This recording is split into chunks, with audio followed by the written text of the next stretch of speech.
Salut à tous et à toutes, bienvenue dans cette nouvelle vidéo. Victoire du Barça aujourd'hui sur le terrain de la Real Sociedad, un terrain vraiment compliqué. Mais aujourd'hui, le Barça s'est imposé sur un score de 1-0. But de Pierre-Emerick Aubameyang de la tête sur une passe de Ferran Torres. Donc aujourd'hui les gars, je vais donner mon ressenti. Déjà, je vais donner les points positifs de ce match et les points négatifs de ce match. Parce que déjà, quand on regarde la composition de Xavi, on se rend compte qu'il y a eu de nouvelles faces dans le 11 type. Parce qu'au goal, on avait Ter Stegen. À gauche, en défense, on avait Jordi Alba. À l'axe, le retour de Gérard Piqué et Ronald Araujo. Vraiment, aujourd'hui, cette paire défensive nous a vraiment fait du bien parce que ça a créé une certaine sérénité défensivement parlant. Et surtout, les duels Araujo, vraiment, aujourd'hui, on se rend compte que oui, c'est un gars, vraiment, il a une progression tellement remarquable que dans quelques années, on sent vraiment que ce gars sera vraiment l'un des top 5 meilleurs défenseurs en Europe parce qu'aujourd'hui, il inspire, il dégage vraiment la sérénité, il a un très bon leadership en défense et ce n'est que ce qu'on veut pour un jeune défenseur au Barça, vraiment, ce n'est que ce qu'on veut, on ne peut pas demander plus parce qu'on sait que Xavi va continuer à l'aider à développer beaucoup d'autres phases de son jeu. Gérard Piqué aujourd'hui, l'expérience qu'il apporte en défense, c'est vraiment remarquable. Donc, on ne peut pas demander plus que ça, étant donné que Gérard Piqué, ce n'est plus le Gérard Piqué d'il y a 5 ans ou d'il y a 10 ans. Donc aujourd'hui, vraiment, on essaye de profiter de presque la dernière version raffinée, je vais dire, de Gérard Piqué parce que, étant donné que l'âge aussi, avec l'âge, le facteur âge, donc on ne peut plus aussi espérer une certaine condition physique pour Gérard Piqué. Donc à droite, aujourd'hui, Xavi a opté pour Daniel Alves qui avait fait certains matchs sans être titulaire. Aujourd'hui, Daniel Alves était titulaire. Au milieu du terrain, Sergio Busquets, Frenkie de Jong et Gavi.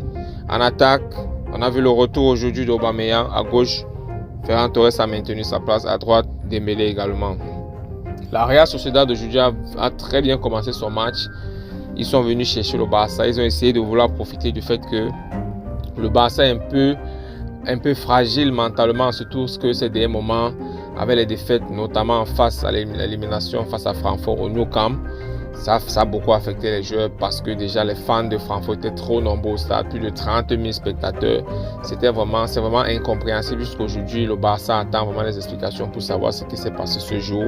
Et aussi que le match qui suivait, la défaite face à Cadiz, donc vraiment ça a affecté un peu les gars. Et aujourd'hui, la Real Sociedad a voulu continuer à profiter de ces moments difficiles là pour essayer de mettre le Barça en difficulté. Mais non, puisqu'il a fallu juste 11 minutes pour que le Barça essaye de casser un peu la tendance de Real Sociedad avec un but notamment de Pierre-Emerick Aubameyang centre sur une passe magnifique de Ferran Torres et la tête de Aubameyang.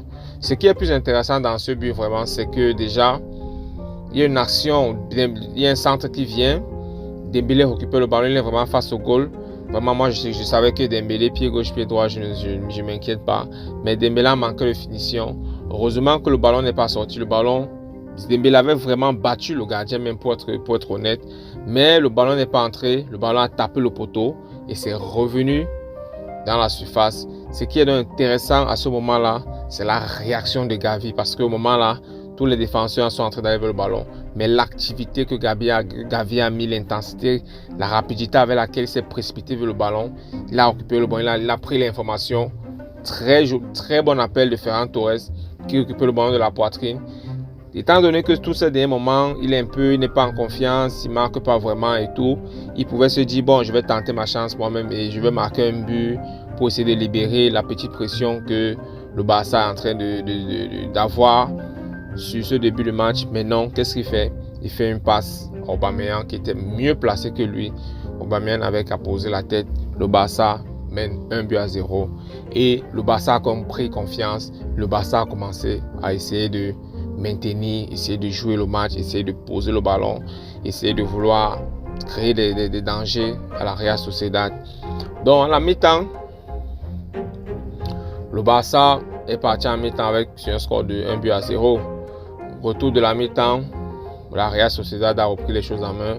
La Sociedad a continué à presser le Barça, presser le Barça, presser le Barça. Vraiment, ce qui était un peu choquant dans ce match, c'est que l'arbitre, vraiment à la fin du match, l'arbitre a ajouté 10 minutes de temps additionnel. Donc, Ça montre à quel point c'était vraiment un match très long. Surtout que le Barça, je pense que mentalement, c'était des moments avec tout ce qui s'est passé. Ils ne sont pas encore en place, ils n'ont pas encore retrouvé le momentum qu'ils avaient avant la trêve internationale. Donc, c'était un peu difficile. Donc, la Real Sociedad a continué à presser, essayer d'égaliser. Et vous savez qu'une équipe est menée, surtout 1-0, c'était pas 2-0, c'était pas 3-0. Donc, la Real Sociedad était en train de presser, ils étaient en train de redoubler d'efforts pour essayer d'arracher les points dans ce match. Plus les 10 minutes de temps additionnels, ils ont essayé de tout faire, mais il y avait un homme qui était là pour essayer de calmer toute la pression, de retirer la pression qu'il y avait dans ce match. Cet homme, c'est qui? Sergio Busquets. Parce qu'au milieu de terrain, aujourd'hui, on va être clair, même à la deuxième mi-temps, même vers la fin de la deuxième mi-temps, le moment où le match était un peu compliqué, où la Sociedad était en train de pousser pour aller dans les contre-attaques et tout, qui était là, c'était Sergio Busquets. Il récupérait le ballon avec une facilité, il cassait le pressing, donnait des passes très tranquillement, très douces, en très douceur, je veux dire, et il essayait même de défendre probablement dans la surface. Aujourd'hui, vraiment, j'ai trouvé un Busquets vraiment qui était phénoménal. Tout ce que je peux dire, Busquets était phénoménal. Même dans la surface, quand il partait, il faisait des tacles intelligents. C'était pas pour prendre le carton comme la dernière fois. Eric Garcia nous a fait avoir des pénaltys. Mais non, aujourd'hui, vraiment, j'ai trouvé comme le terrain, le patron aujourd'hui, c'était Sergio Busquets. Mais au-delà quand même de la performance individuelle de Sergio Busquets, je pense que l'équipe a fait un très beau match en termes collectivement. Je pense que l'équipe aujourd'hui vraiment a fait un bon match. Et aussi, vraiment, j'ai aussi aimé la performance de Frenkie de Jong. Donc aujourd'hui, je pense quand même que le milieu de terrain, dans sa globalité, a très bien fonctionné. Et je pense aussi que c'était vraiment ce qu'il fallait parce qu'on se rendait compte que le milieu au moment donné ne fonctionnait pas en fonction des matchs. Mais jusque-là, on ressent quand même qu'il y a un manque au milieu de terrain. On ressent quand même qu'il y a un joueur qui manque. Ce joueur, c'est qui? Pedri González. Donc vraiment, aujourd'hui, on voit le milieu 7. Aujourd'hui, c'était pas mal.